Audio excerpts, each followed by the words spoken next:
बेरमो में माफिया और नेता हो जाए सावधान, क्योंकि जयराम ने कर दिया है नए आंदोलन का ऐलान। बेरमो ही नहीं, बोकारो के विस्थापितों को भी जयराम ने साफ तौर पे संदेश दिया और कहा कि बोकारो के विस्थापित बोकारो के क्षेत्र में जहां भी कब्जा बीएसएल नहीं हटा पा रही है और बीएसएल के क्षेत्र में जो भी जगह खाली है उस पे कर ले विस्थापित कब्जा। हम सेल को भी कहेंगे, सेल में जो बोकारो के लोग हैं, जब वहाँ खटाल बसा है और कोई कुछ नहीं कर पा रहा है, तो सेल के जो विस्थापित 19 गांव के लोग हैं, 84 मौजा के लोग हैं, पूरा गांव 10,000 5,000 लोग जाएं और जो जमीन खाली वहाँ कब्जा करें। जयराम के ऐलान के बाद सीसीएल ने जारी की चिट्ठी। सीसीएल की चिट्ठी के बाद मचा हड़कंप।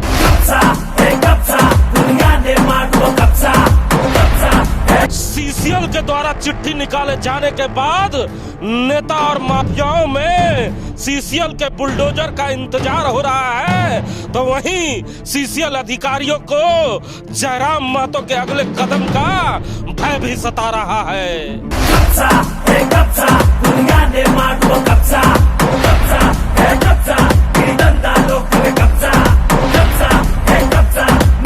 आंदोलन के नए तरीके का इजाद कर जयराम ने नेशनल मीडिया में भी बटोरी अपनी सुर्खियां। मामले को हम बिल्कुल नेशनल मीडिया तक पहुंचाने के लिए किए थे, नेशनल मीडिया तक ये मामला गया है, ये मामला पूरे राज्य में पूरे जिले तक गया है। इस मामले को हाईलाइट करना मेरा मकसद था।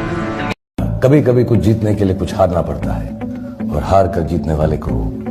बाजीगर कहते हैं, बाजीगर कहते हैं। हार के जीतने वाले को बाजीगर कहते हैं। जी हाँ, सही सुना आपने। इस मशहूर डायलॉग को आपने जरूर कहीं सुना होगा, क्योंकि कल बेरमो विधानसभा के इतिहास में जयराम महतो जरूर अपनी बाजी हार गए, लेकिन हारने के बाद भी वो जीत का एहसास उनके चेहरे पे दिख रहा था, क्योंकि बेरमो के इतिहास में जो जिला प्रशासन, जो सीसीएल के कर्मचारी, जो वहाँ के नेता, वहाँ के बड़े बड़े समाज सेवी न कर पाए, कल जयराम महतो ने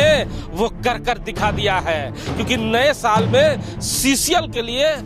एक खुशी भरा पल आने वाला है। हम आज उसी मुद्दे पे बात करेंगे। हमारे साथ बात करने के लिए राम नारायण शर्मा है। जी शर्मा जी, दर्शकों को हमारे दर्शकों को पहले बताए कि हार के जीतने वाले को बाजीगर कहते हैं। जो डायलॉग मैं सुना रहा हूँ, आखिर जयराम महतो ये बाजी हार कर कैसे जीत गए? जी बिल्कुल, आपने जो बेरमो का परिदृश्य देखा है, 2 दिनों से लगातार ये परिदृश्य चल रहा था, और इस परिदृश्य में एक क्वार्टर था, जिस क्वार्टर को जयराम महतो के समर्थक जबरन कब्जा करना चाह रहे थे, और उसको लेकर जिला प्रशासन, सीसीएल प्रबंधन, कई प्रकार की चीजें सामने आती है। हालांकि उस क्वार्टर पर जयराम महतो कब्जा नहीं कर पाते हैं। स्ट्रेटजी के तहत उन्होंने ये भी बताने का प्रयास किया कि हमने तो इंटरनेशनल मीडिया को इस सच्चाई को सामने लाने का काम करने के लिए स्ट्रेटजी रचाई थी, लेकिन क्वार्टर कब्जा नहीं कर पाने को हम उनकी हार मान सकते हैं। लेकिन उस हार के बावजूद उन्होंने जिस सच्चाई को सामने लाने के लिए ये सारा कुछ प्लान तैयार किया था, उस प्लान में वे जीत गए, और इसीलिए हम लोग कह रहे हैं कि जयराम महतो बेरमो में हार कर भी इस प्लान के तहत जीतने का काम उन्होंने किया है। बेरमो में तो कई माफिया, कई राजनीतिक पार्टी के लोग अभी खुशियां मना रहे होंगे, नए साल का जश्न मनाने की तैयारी कर रहे होंगे, लेकिन जयराम महतो ने लगता है उनके मंसूबे पे पानी फेर दिया है इस बार। जी बिल्कुल, कुछ ऐसा ही नजर आ रहा है कि उन लोगों को ये लगा नहीं होगा कि इस तरह का कोई प्लान या प्रोग्राम बेरमो की धरती में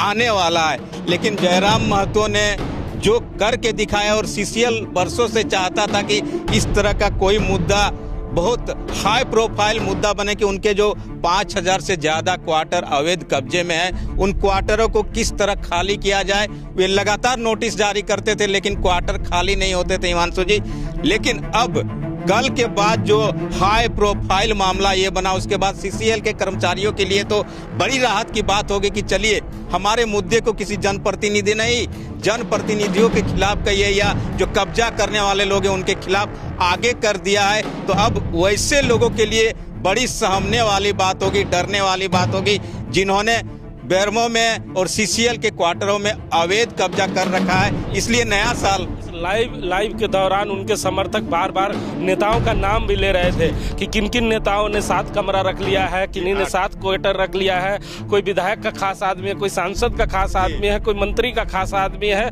कोई समाज सेवी है। मतलब ये वो लोग हैं जो समाज में ये कहते हैं कि हम समाज सेवी हैं, समाज के उत्थान के लिए हम आगे आए हैं, हम आपका जनप्रतिनिधि हैं, कानून का हम पालन करते हैं जी। तो ये जो जनप्रतिनिधि हैं जो समाज चलाते हैं, उन्होंने तो पहले ही नियम तोड़ दिया और पहले ही कब्जा कर लिया जी। बिल्कुल वही चीज मैं बता रहा हूँ कि उन्होंने लोगों के सामने बताते कुछ है, लेकिन अब सच्चाई सामने आ रही है, क्योंकि जो पीछे की आवाजें आप सुन रहे हैं उनमें साफ साफ बताया जा रहा है कि किस अधिकार से इनको ये क्वार्टर मिला, किस अधिकार से उनको ये क्वार्टर सीसीएल ने दिया और कैसे कौन सी शर्त के तहत इन्हें ये क्वार्टर दिए जाते हैं। एक आदमी दबंग किस्म का आता है, उन्हें आप डर से एक एक नहीं 7-7 8-8 क्वार्टर अलॉट कर देते हैं। तो ये जो सच्चाई है अब उन्होंने जो है सामने रखा है और अब लोगों को लगने लगा कि जो उनके जनप्रतिनिधि है, समाज सेवी है, राजनीतिक संगठन है और समाज सेवा करते हैं या यूनियन के नाम पर मजदूरों के लिए काम करते हैं, उन्होंने क्या कुछ काम कर रखा है बेरमो में और सीसीएल में, ये सामने आ रहा है हिमांशु जी। यहाँ एक और प्रश्न उठता है कि चिट्ठी तो निकल गई है, अगर बुलडोजर सीसीएल नहीं निकालता है तो फिर जयराम महतो निकल जाएंगे। जी, जयराम महतो ने ये कहा भी है कि अभी तो ये शुरुआत हुई है और मैं देखने का काम करूंगा कि सिर्फ चिट्ठी तक ही ये मामला ना रहे, चिट्ठी के आगे अगर बात नहीं बनती है तो फिर मैं अगले स्टेप के लिए भी तैयार हूं। लेकिन जिला प्रशासन जिस तरीके से वहां पर प्रेशर बना रहा था हिमांशु जी कि आप चिट्ठी जारी करवा दीजिए, मैं कानूनी कार्रवाई करने को तैयार हूं, तो अब जिला प्रशासन को भी देखने की बात होगी। आप भी लंबे समय से पत्रकारिता कर रहे हैं शर्मा जी, आपको ये जो नया तरीका था आंदोलन का कैसा लगा कि एक विधायक, एक माननीय विधायक ही खुद कब्जे करने जाता है, उसके बाद मीडिया कवर करती है, कोई नेगेटिव कोई पॉजिटिव तरीके से चलाती है, लेकिन इस खबर को पूरे राज्य में फैलाया जाता है और जहां पर थू-थू होती है कि बताइए जो माननीय विधायक हुआ करते हैं वो कब्जा करके बैठे हुए हैं, जो पूर्व विधायक हैं वो कब्जा करके बैठे हुए हैं, पूर्व मंत्री कब्जा करके बैठे हुए हैं। तो ये कब्जाधारी लोग कोई और नहीं, ये माननीय जो झारखंड के लोग हैं, जिसके जयराम महतो ने उजागर कर दिया है कि ये जो समाज में जाके कहते हैं कि हम समाज सेवी हैं, आपका जनप्रतिनिधि है, ये जनप्रतिनिधि कम कब्जेधारी ज्यादा लग रहे हैं। नहीं, उन्होंने साफ साफ कहने का काम भी किया कि मैं इसी को सामने लाने के लिए सारा कुछ प्लान रचा था, क्योंकि लगातार लोग बताते हैं कि हम ये हैं, हम ये ऐसे हैं, हम लोगों की सेवा के लिए मैदान में उतरे हैं, मजदूरों की सेवा के लिए उतरे हैं जो यूनियन के लोग कहते हैं, और गरीबों की सेवा के लिए उतरे हैं। तो गरीबों की सेवा करने वाले लोग क्या कर रहे हैं सीसीएल के क्षेत्र में, वो दिखाने का काम उन्होंने किया। और जिसके बाद मीडिया में ये सुर्खियां आती है और मीडिया में जरूर उन्होंने जिस तरीके को अपनाया है उस तरीके को गलत बताया जा सकता है, लेकिन उन्होंने साफ साफ कहा कि संवैधानिक तरीके से अगर काम नहीं होता है तो हम भी वही तरीका अपनाएंगे जिस तरीके को हमें अपनाने को विवश किया जाता है। तो सुना ना आपने, जयराम महतो का इरादा जरूर गलत था,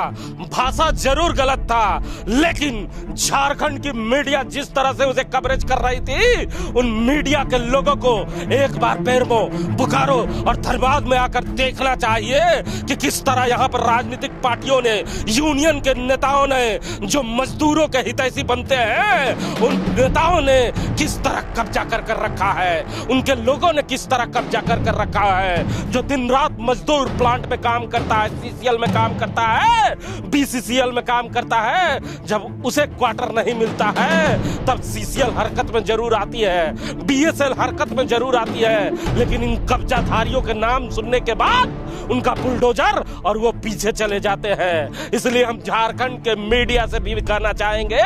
कि एक बार बोकारो, धनबाद और बेरमो की तस्वीरें दिखाए और आकर इसका सर्वे करे, तब आपको मालूम चलेगा कि ये वही कब्जेधारी लोग हैं जो झारखंड विधानसभा में जाकर आपको बड़ी बड़ी बातें कहा करते हैं, आपको रांची में पहुंचकर आपके ही मीडिया हाउस में प्रेस कॉन्फ्रेंस कर आपको बताने का प्रयास करते हैं कि हम बड़े समाज सेवी हैं, हम बड़े नेता हैं, लेकिन जब जमीन पर पहुंचते हैं तो ये सबसे बड़े कब्जाधारी लोग हैं जिसे जयराम महतो ने कल बेनकाब कर दिया है। अब सबको इंतजार है कि सीसीएल का बुलडोजर कब निकलेगा। अगर सीसीएल का बुलडोजर नहीं निकलेगा तो जयराम महतो का अगला स्टेप क्या होगा, जिसका इंतजार अब पूरा बेरमो के साथ साथ झारखंड कर रहा है।